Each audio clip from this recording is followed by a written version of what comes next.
మానవాసురుల మధ్య సమరభేరి మ్రోగనుంది.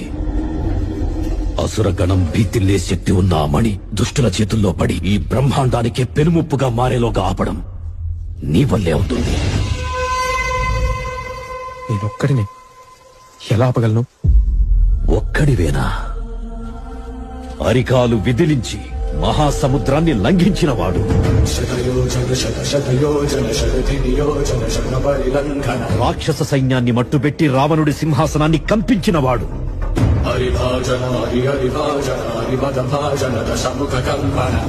చిన్న నిప్పురవ్వతో లంకా నగరాన్ని అగ్నిలో అలికినవాడు,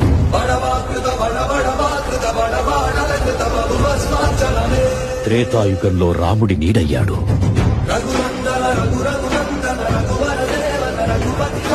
ద్వాపర యుగంలో కృష్ణార్జునుల రథకేతనమై గర్జించాడు, కలియుగంలో ధర్మం కోసం పోరాడే ప్రతి ఒక్కరి వెంట ఉన్నాడు. నీ వెంట ఉన్నాడు. ధర్మ ధర్మ నిర్వహణ కోరిన దర్పతోడ దుర్జయ సమమౌనని చాటిన నాటి పురాణ